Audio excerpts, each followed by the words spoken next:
Jai Gurudev. Jai Gurudev. Gurudev, thank you for the opportunity to have this question and answer session with you. Thank you so much.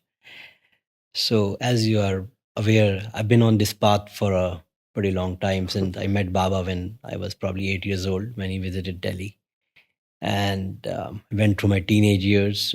And there was some time when I went away from the path, but then again came back, and and the last few years it has really been very consistent in terms of my practice in the morning. And I think I made some progress. I'm more aware of um, my behaviors, my outlook towards life. But on the other hand, I continue to make mistakes as well. So sometimes I feel that is the outcome commensurate with the effort I'm putting in? And effort is consistent. I do feel some joy when I sit in the morning for an hour. I'm doing Guru Gita consistently now, almost every day. And I memorized it. And it gives me a certain joy, but it's not continuous. It's not long lived in a day as well. So I just wonder whether it's becoming a habit, or is it actually leading to some definitive outcome on the path. I just realized as you asked your question, I think for as long as you've been following, I've also been in a way fully living it, because I joined Baba Muktananda in April of 1978. Right. And I think you met in March of 1978 in New Delhi. Yes. So I think these are questions probably all of us have, especially here in the ashram, for example. We come to the temple every day, we sit, and then, some days you're like, really, everything is in harmony. The harmonium player is good, the neighbors are good, even nature is good, and you're feeling joy actually for no reason, because in a way nothing has even begun except that you have just arrived, and everybody's just waiting for that one time when the conch will blow and the bells will ring and all of that, and you're feeling what the sages would say, a natural state of joy. Some days you come and you have had horrible sleep maybe, or you ate something that's still digesting, and the mind is not had rest. And so I think what I keep telling people, and I tell myself too, is that I should review every 24 hours. Because yes, while I may do the Guru Gita, while I may do the different chants, while I may do my mantra, while I may do my meditation, what I'm affected by is the company of the people I've kept, is the food I've eaten, the TV shows I have seen, conversations I've had, books I may have read, or if you're in Manhattan, the big billboards that you see that leave an impression, So there's so much stimuli. Somewhere I read, it's like an itch. And itching it constantly doesn't actually solve the problem. The problem is solved by leaving it alone. Maybe putting some kind of balm, but basically leaving it alone. So as a human being, we have an itch. And whatever the itch is different for each one of us. And so instead of leaving that itch alone, even in chanting the Guru Gita, sometimes, like Baba Muktananda used to say, just sit there and do Trataka, do pranayam, meaning let all of this happen naturally, where the focus, the breathing, and all of that is there. But I see sometimes, even to just sit, even to just come to a place of total stillness is so much effort on one's part.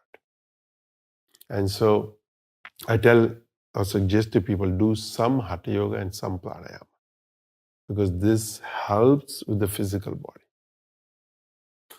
And so when my physical body is at peace, then I think the inner peace from chanting, from meditation, comes naturally. because I'm comfortable. Like when people sometimes see me, they say, "Aap itna kaise bait lete ho?" How can you sit for so much? And actually, for me, I don't even think about it because it's what we do. You come, you get into an asana, unless the seat is uncomfortable or you have some particular muscular pain for whatever the reason, you can sit and you can be comfortable. But I think also that comes from the mind. So what I would say is that your daily practice, what it should do is it should quieten your mind, quieten your emotions. So whoever I was yesterday, I should not be today. And whoever I am today, I should not be tomorrow. In a better way, in a good way. So I feel there is progress in each and every one of us who's putting forth the effort. Now, in the Bhagavad Gita, it says, Salpamapesya dharmasya trayate mahato bhayat. That even a little bit of dharma, meaning even a little bit of effort that you put forth, a lot of fear is released. So when we begin to think, am I better off chanting? Am I better off not chanting? Am I better off doing my practice? Am I better off not doing my practice? I tell people on the day you don't want to do your practice, do your practice. Because as soon as I don't do it today, I think my day was not bad.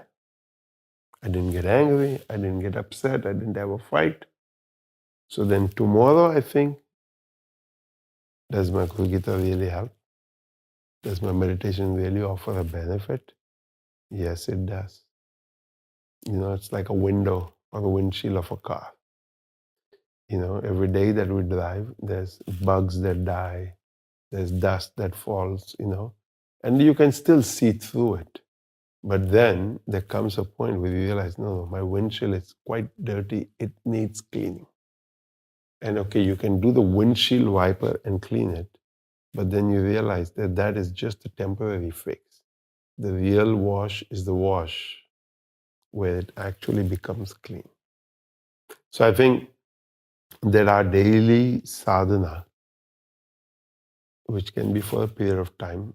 Sometimes I suggest to people, if you don't think I can do so much at one time, break it up into 2 parts or even 3 parts. And I said, the middle of the day, when you're at work, you can just take a few moments, how and all of that, you have to work it out, and just say, I'm just going to sit. I'm just going to breathe. I'm just going to do Om. I'm going to connect to my morning practice. I'm going to prepare myself for my evening practice. And I tell people, we are fortunate, we live in a time where devices actually can help us. Because as I'm sure you know, there are meditation apps, there are all these kinds of apps. We don't want to get caught in the app. In the same way that we don't want to get caught in the mantra or caught in the Guru Gita, we want all of these things as tools, like a vehicle, to lead us there. Right. So what I think sometimes we get caught in is we get caught in the chant, in the vehicle, and not realize the upliftment that it offers. So I think you, in a way, answered your own questions. I'm consistent. I do see the change. But then sometimes I wonder, is something happening? I think the wondering is good because it forces me to evaluate.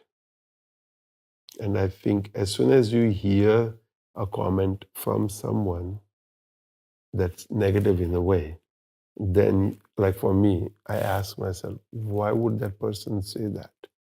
So that means somewhere within this framework of mine, I have something that's not perfect. So I have to find that because I can't go back to that person unless that person's a real good friend or somebody I love and care for, to ask them exactly what did you mean by this. But I feel that for as long as we've been on the path, we're wise and smart enough. We know exactly what they mean when they say it. We can catch it, grasp it.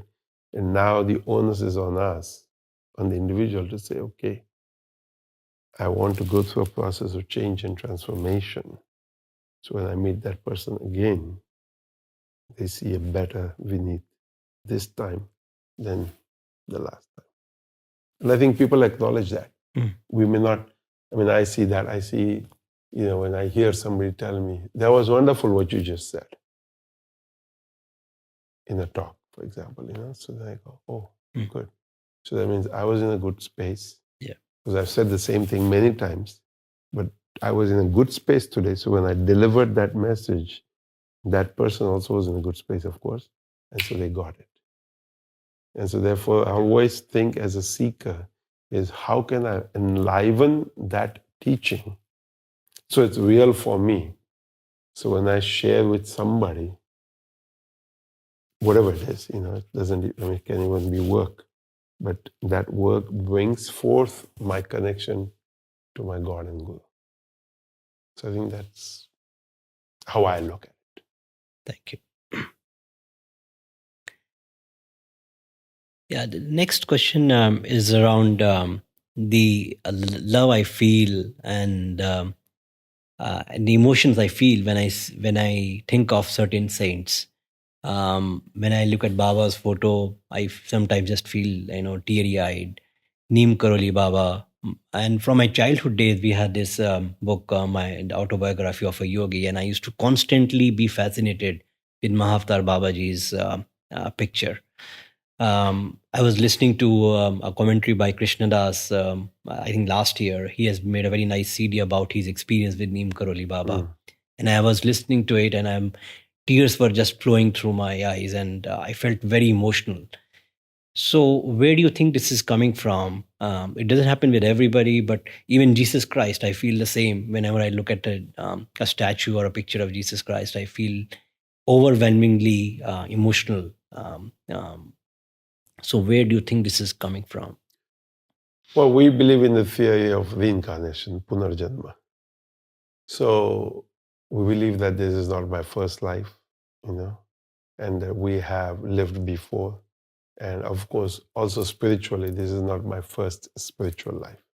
And therefore, especially like you started as a young person, so that means in some life or lives before, you've done something.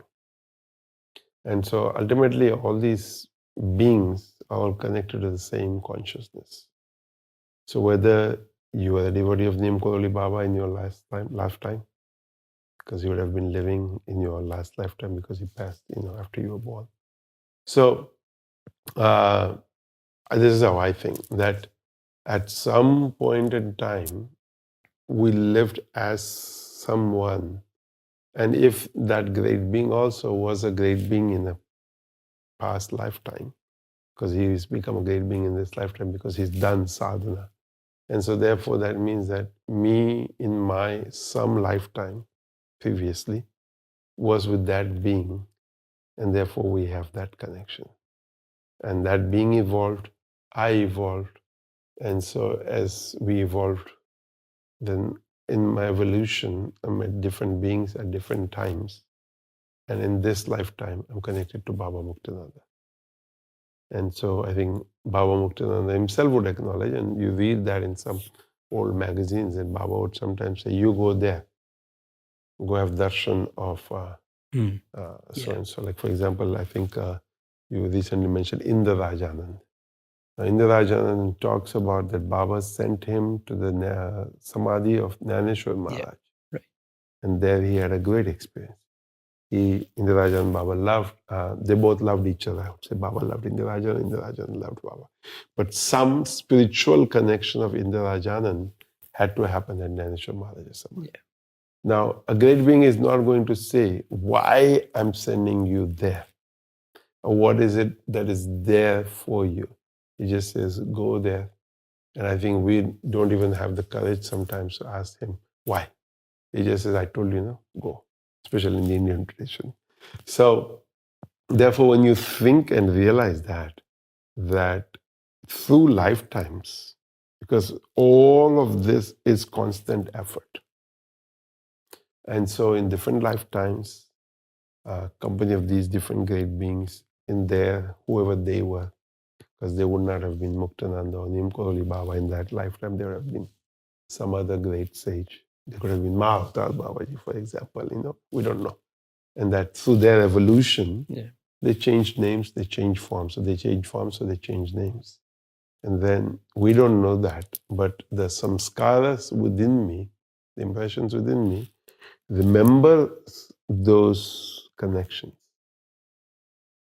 And so when we see that form, even though we don't remember physically, but yet an emotion arises. For example, I think of Bhagwan Nityananda. I didn't meet him physically in this lifetime, yet I feel such a deep connection. And then this young German boy who's a Down syndrome child, who's only 30, 31 now, he tells me that myself, he and this priest Nandu Prasad Joshi, the three of us lived together with Bhagwan Nityananda. Now, Nandu and I don't know that, don't remember that, but Flori is emphatic that the three of us lived with Bhagwan. So because he is a Down syndrome child and doesn't quite relate in the way we relate, I accept his thinking. Because way back in 1982, I think we were in Ganeshpuri, and I had this experience with Bhagwan. And so I began to think at that time, wow, it was such a powerful experience. It was a live experience, I would say. It was the time of his Mahasamadhi in July. And Baba was going to the Samadhi for darshan. He didn't take me. And I felt a little bit sad. But then I felt it doesn't matter because I have had this experience of Bhagwan. But then Baba went again, either that evening or the next evening, and he said, Chalo. And I was so happy. But then all of a sudden I realized that while I had had that experience of Bhagwan, which Baba would have known from his experience of consciousness, he wanted me to know and realize that you've had the experience of Bhagwan sitting here. But yet again, at the same time, I realized that, okay, you want to go there, so chalo, we'll go there. And I was actually amazed because Baba was not that where he went once and he would go again within the same day or within 24 hours.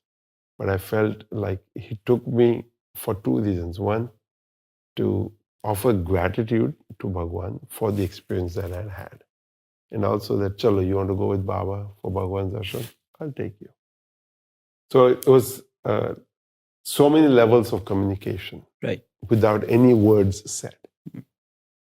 So that's what it is. I think what happens is often what we're drawn to is the energy. Even in our human relations. Sometimes we meet somebody, we don't even know them, but we like their energy, we like their feeling, and we just want to be with them. And so that's what I feel with these great beings. I feel that so much sadhana has been done, of course by them, but also by us, even in our own ignorant way, Like you said, the consistency of the Guru Gita, the consistency of the meditation, the consistency of japa, maybe the consistency of seva, consistency of being a good human being. All of this, I look at it like, in India we say paisa, paisa, paisa. In America we would have to say penny, penny, penny. So while each penny has no value as such, but 1,000 pennies is $1,000. So if I take those 1,000 pennies to the bank, I can get 10 $100 bills, Whereas individually, I might think, and if I go throw it in a fountain, I might think it's just pennies. So I often think that as an individual, sometimes we think, what is it, But as you begin to collect it, and you realize, like Mr. Sitaram Patel always brought us a bottle of quarters and pennies and dimes and nickels. He would empty his pocket into it. And I tell here in the US that people actually don't realize the value of the quarters and the pennies and the nickels and all of that. I haven't found recently, maybe my talk is having an effect or people are becoming conscious. And of course, there's less cash nowadays too. But in the 70s and 80s, when I traveled in the US, I'd find so much coins in people's cars. And I'd always pick it up. And even in the grocery store, parking lot, I'd pick it up because I think, so I think it's the same with our sadhana. I think we do good things, but because we do small amounts, we think, is it really valuable? Yes, it's valuable. So I think you are seeing a transformation. Therefore, 40 some years later, you are still at it. If you didn't, I think you would have left it in your college days or marriage days or whatever. Yeah. Right. I feel so blessed with this. Even this, asking you this question, I feel a current of energy flowing through my body. I get goosebumps talking about these beings. I just feel very blessed and grateful for this connection, if I can call it like that, with these great beings.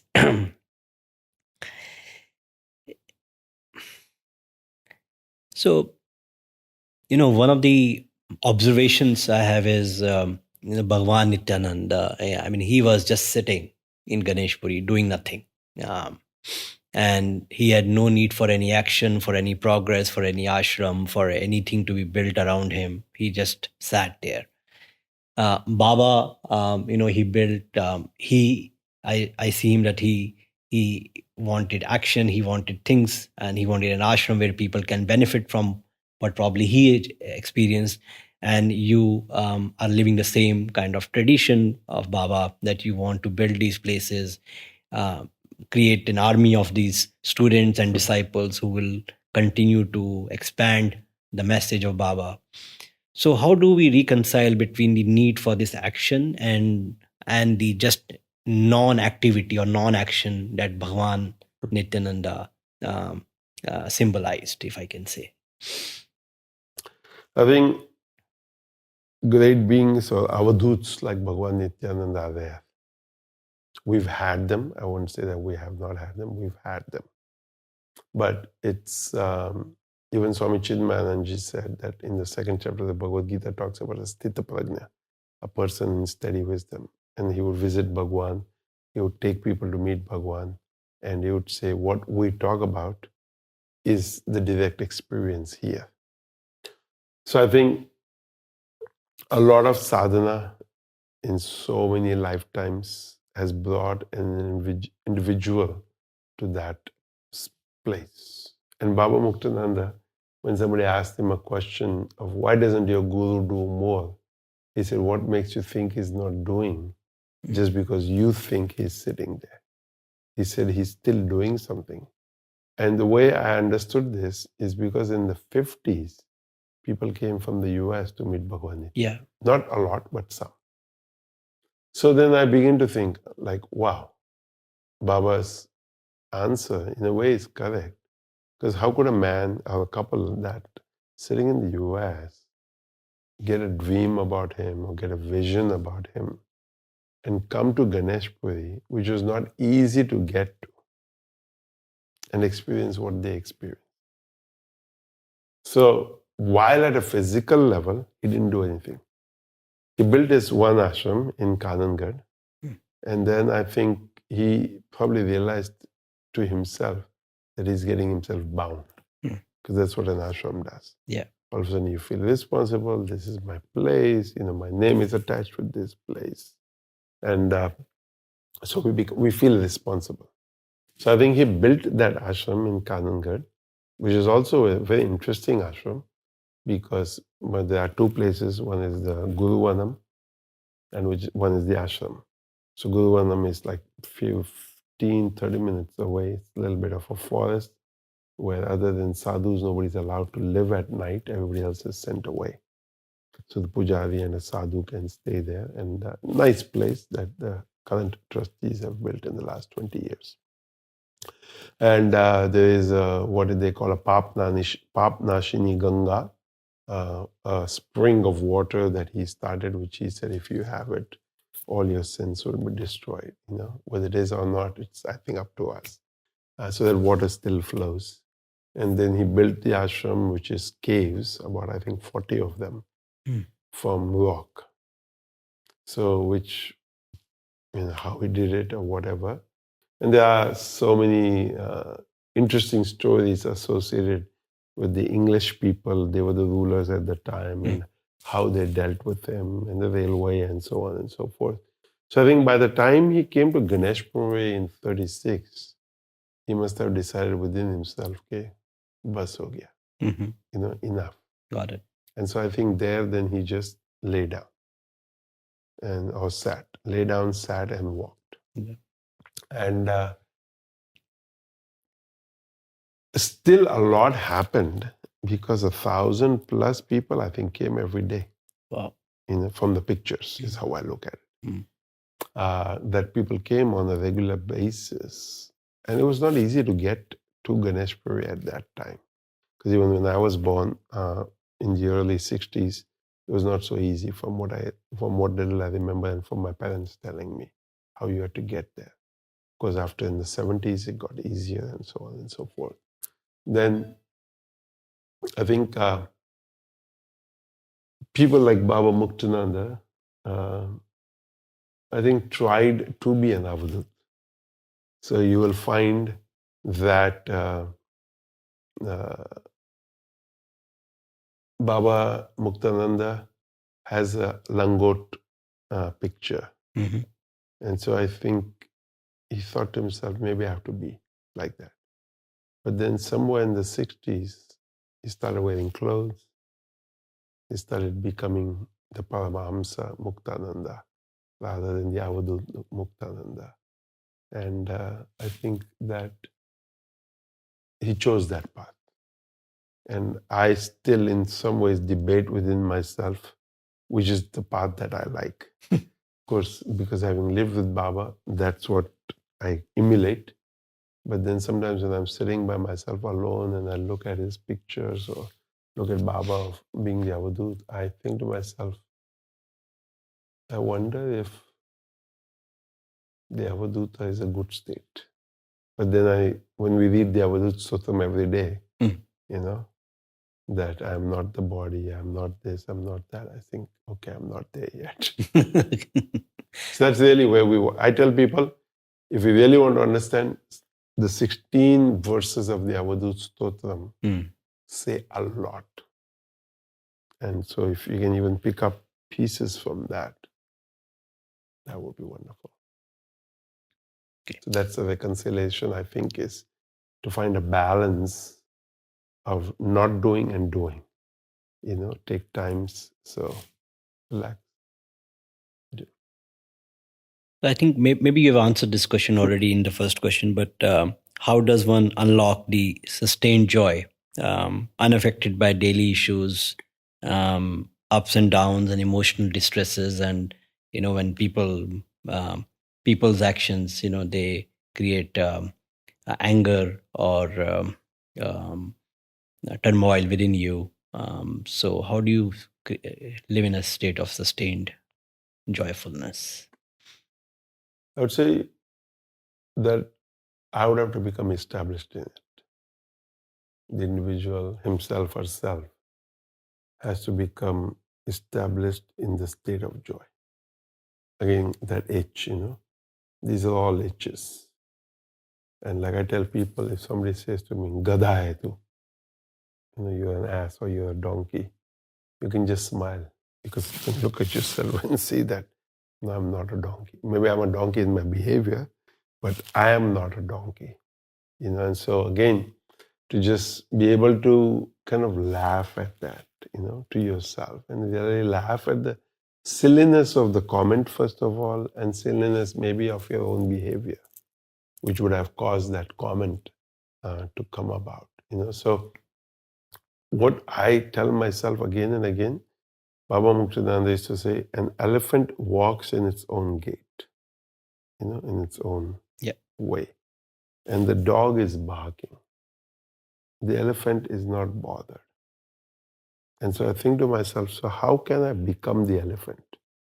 But I'm just walking and not affected by all these dogs barking.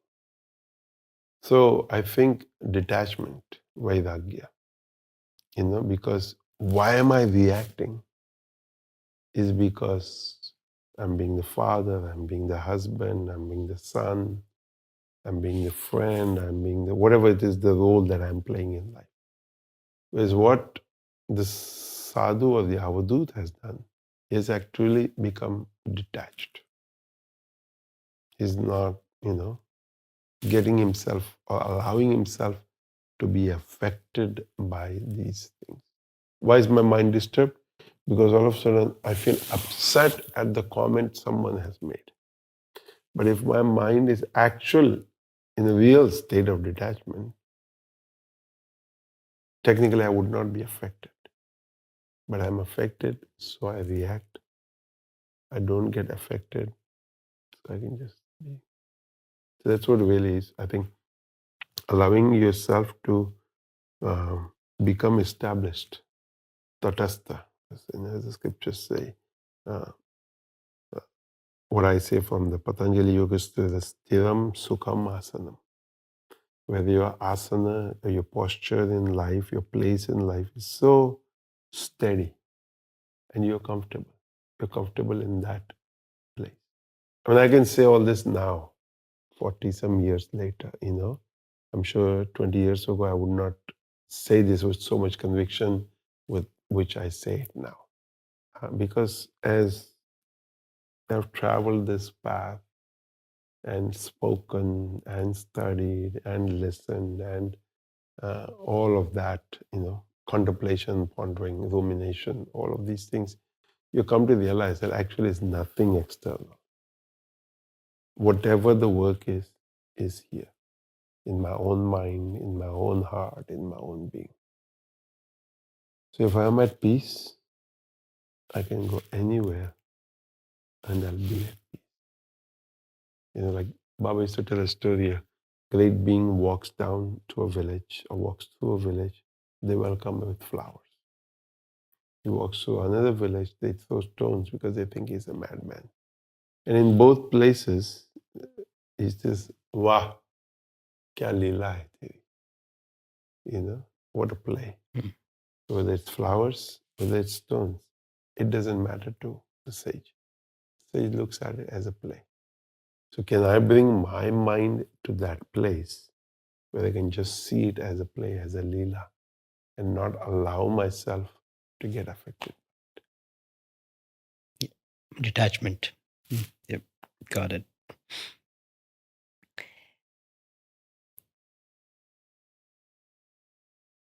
So this is my last question, Gurudev.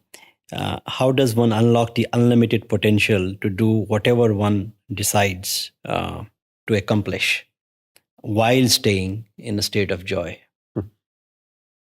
Just like the first question, no? Yeah. Sustained joy. Yeah. What I've come to realize is that the activity I want to do in life must be good, must be positive, must be uplifting. Like Sarve Bhavantu Sukhinaha, Sarve Santu Niramaya, Sarve Bhadrani Pashyantu, Ma Kaschid Dukkha Bhag Bhavet. So whenever I go to Bhagwan Nityananda Samadhi, the priest gives me a coconut and says, pray. So over time I realized this is the mantra I pray at his feet. Because I think, what do I want? If I say I want one more ashram, then really, then that means the next time I come, I'll say, okay, one more, So we have 4 now. So do I want a 5th? Do I want a 6th? Do I want a 7th? That's never ending. Yep. So, okay. So we have 4. So how can I do the best with what has been served? So it's a uplifting activity. It's a positive activity. And I think I tell myself again and again, the ashram is not yours. The ashram is God's, the Guru's, everyone's. And you are just as much a part of that, and so is everyone else. You have a role to play in that, so play that role in the best manner possible. So how can I be the best? Is when this prayer, Sarve Bhavantu Sukhinaha, may all beings be content. So that means my mind then has to come to that place that my work, my activity, my conversations are giving them contentment. And the second prayer is Sarve Santu Niramaya. That means Am is undigested food in Ayurveda. So that means if food is digested, that means their health is good. If there's indigestion, so that means they are not well. So even the food, physical food that I want to give should be such that is digested by that human being and that the agni or the digestive fire of that person should be good. So basically you're praying that they should be content. So it means my actions have to be such, or the situation I create, they should just come and feel content. And the prasad that we serve should also be like that it, sort of keeps things flowing in them. Then, Sarve Bhadrani Pashyantu, I believe that I cannot always see good things because there'll be death, there'll be killing, there'll be all of these so-called negative things. But my vision or drishtikon, my way of looking at it should be a positive and uplifting and not sort of go to the negative, And again, then that leads automatically the Makaschid Dukkha Bhag Bhavet, that I do not make others suffer. Well, I pray that may there be no suffering. So how can I alleviate that suffering? So that means I have to be content and make others content. Mm-hmm. I have to eat well and make others eat well. The way I show, like in India, it's like, koi baat nahi beta, koi baat nahi, Something happens, the elder tries to actually diffuse the situation instead of like we would do in the morning. So, oh my God, can you believe that happened? In India, I would be like, it's okay. These things happen, So it's like all of a sudden, for example, I joke that in Magod, when a child falls down on the gravel path, he's hurt, he's crying. So I said to him, Pathar tod diya hamara, meaning, the rock on the road is broken. And he looks at me like, I am hurt? Or is the rock broken? he has to think for a moment, because he's only 3 or 5 years old. And he looks at me, looks at the rock, thinks at himself, looks at his mother or father, whoever's holding or whoever the elder is. And he's totally confused as to what happened. And I laugh at myself that how did I learn this, And then I realized this is what the sage means, Sarve Bhadrani Pashyan. Instead of saying, oh, baby, you are hurt, let me. It's like you're just feeding that whatever, negative. Instead, you just make him realize that walking, you can fall. It's okay. And then, because automatically he doesn't go to dukkha, so then he doesn't go to dukkha, or that individual doesn't go to dukkha. The parents are able to laugh. The elder is able to laugh. We're all able to laugh. And instead of being in a suffering mode, we get out of that. For example, I am of the belief, like I think in the Scandinavian countries, I'm told that people are not sent to prison. They're sent to social work. And that the repair of the human being is done through that. And I kind of feel that may be the right way. Because sometimes it's a mistake. I mean, there may be big mistakes for which we might need to look at it differently, but there are small, petty things that a human being does. Sometimes because he's hungry, or sometimes because he needs the money for the wrong reason, of course. But that can be corrected.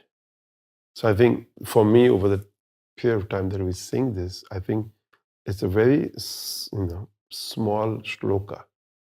But that small, I shouldn't say small, that shloka has so much potent meaning in it, deep meaning in it, that if I just can achieve that, I think this question of yours, my potential is reached, because that means I'm making everybody content. I'm feeding everybody. I'm giving them a good viewpoint, and I'm making sure they're not miserable. So through Shanti Mandir, I think that, of course, we've chosen Loka Samasta Sukhino Bhavantu as the short version of this shloka. Mm-hmm. And I think to myself that really is our thrust. So I keep telling all of our different people, I say, whoever comes, Don't throw them away, or don't let them go, or don't make them run away. Hold on to them, and try to see that when they leave Shanti Mandir, for whatever the reasons may be, as a student, as a worker, whatever, they have upgraded themselves to this mantra, unknown to themselves. And so when they go somewhere, they are unknown to themselves, living this mantra, shloka, and sharing that expression of it. And when, just like you are touched by the great beings, I'm touched often by people who share their story or something that they have learned from Shanti Mandir. And so when they share that, I think to myself, good, our purpose, our goal, what we're doing in Shanti Mandir is being achieved. Thank you, Gurudev. Yeah, I've been chanting this mantra for the last 50 years, I think, at home, even before I came on the Siddha path. And for the first time, actually, I have understood the deeper meaning of this mantra. I mean, I've read a little meaning of it, Right. but I've never really digested the way you have today helped me digest this. So thank you so much again for the opportunity for this session. Sadhguru Nath Maharaj ki jai. Thank you so much. Thank you.